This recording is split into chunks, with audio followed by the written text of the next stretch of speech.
Amis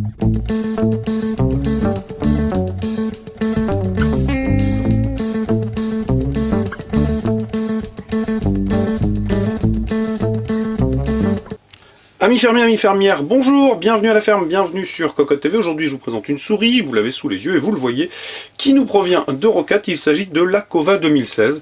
Alors pour être très clair, la Cova on l'a déjà testée il y a fort longtemps, c'était une souris entrée de gamme, plutôt sympathique, ambidextre, pas excessivement chère, qui était seulement desservie finalement par une finition assez plastique. Et bien la Cova 2016 nous revient, donc 3-4 ans après, un peu plus cher, 59 €, mais avec une finition ô combien supérieure et de loin, et avec des fonctionnalités que n'avait pas la Cova première du nom, parce que là on a une souris qui, vous allez le voir, a plutôt, je dirais, pas mal d'aspects positifs à mettre à son actif. Donc au niveau du packaging, c'est très classique, on a les encarts bleus, la présentation de la souris, le pambier badge Eurocat, les explications au dos, bref, un packaging tout ce qu'il y a de plus normal, en carton, pas de boîte à rabat. Au niveau du bundle, bien les bundles type Byzance d'Eurocat, c'est terminé, ça fait un petit bout de temps, je vous l'ai déjà dit.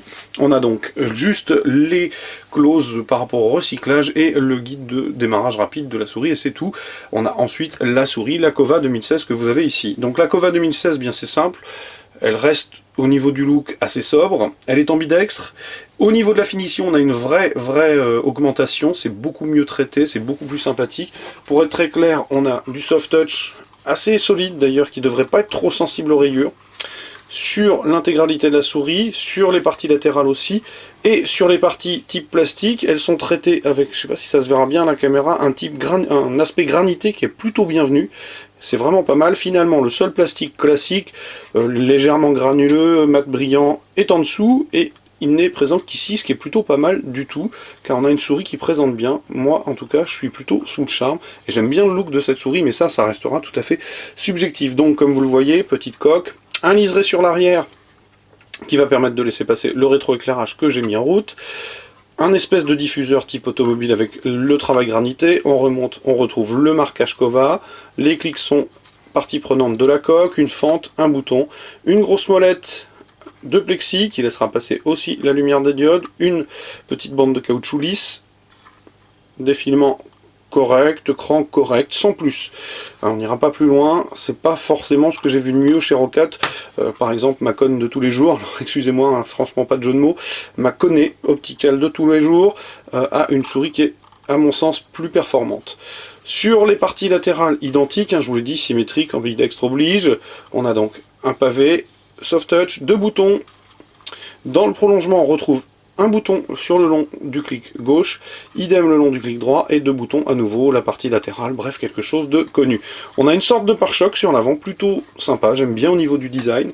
Le fil est gainé, non plaqué, pardon, un USB non plaqué, qui est connecté à la machine, histoire que vous puissiez voir le rétroéclairage. En dessous, on va retrouver 5 battins, le capteur, qui est un optique, le traditionnel Pro Optique R6, en version R6, il était en version R5 si je ne m'abuse avant. Alors pour le coup, au niveau des caractéristiques techniques, pardon, c'est assez simple. On a 7000 dpi en extrapolation, il faut le préciser, donc 3500 de manière normale, et en extrapolation on arrive à 7000. Je n'ai pas testé les 7000 encore, je vais aller le faire après la vidéo. Mais pour ce qui est de la prise en main, on a une souris plutôt finger et claw grip, pardon, et justement pas palme. Elle ne sera pas forcément parfaitement à l'aise, pour la simple et bonne raison qu'elle est un poil petite, donc si vous étalez la main, vous l'englobez totalement. Cela dit, les boutons sont bien préhensibles, vraiment une petite mention spéciale pour les deux boutons le long du clic, qui rajoutent finalement 2 clics de chaque côté, ça c'est pas mal, enfin un de chaque côté et 2 au total, pardon. Rien à dire. Au niveau de la glisse, c'était tout à fait correct, mais je vais aller la replacer sur les tapis parce que je n'ai pas terminé le travail. Le capteur, ben c'est un capteur optique qui marche bien. Au niveau des caractéristiques techniques à proprement parler, que nous apprend la boîte, que nous avons donc un capteur, je vous l'ai dit, extrapolé. Les 12 boutons sont programmables, évidemment elle est compatible EasyShift, donc vous pourrez donc doubler le nombre de boutons. Elle embarque un processeur 32 bits ARM, il me semble de tête, parce que ce n'est pas noté sur la boîte, qu'elle embarque une puce mémoire de 512 kg, ce pourquoi je ne suis pas certain, mais il me semble bien que je n'ai pas tort. Au niveau du rétroéclairage, on a 16,8 millions de couleurs, donc RGB, et je pense que j'ai à peu près fait le tour. Des caractéristiques techniques que je peux vous donner. Comme d'habitude, pulling rates à 1000 Hz. Donc une souris tout à fait sympathique, disponible en 2 couleurs. Là nous avons la grise, elle existe aussi en blanc. La grise tout simplement parce que c'est plus facile pour les photos, mais je la trouve très réussie en blanc.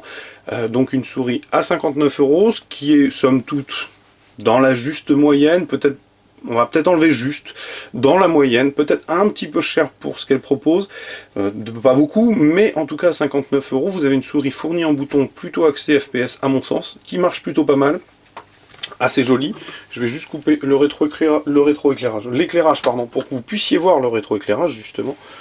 Voilà, donc vous avez la possibilité d'avoir différents comportements lumineux, je ne les ai pas tous paramétrés, et tout ça s'exploite par l'intermédiaire de Swarm, qui est le nouveau logiciel qui permet de tirer profit des périphériques Roccat. Donc Swarm est beaucoup plus simple et de loin que ne l'étaient les précédents pilotes, donc c'est une bonne nouvelle, et Swarm est assez sympathique et facile à utiliser, donc ça c'est vraiment sympa.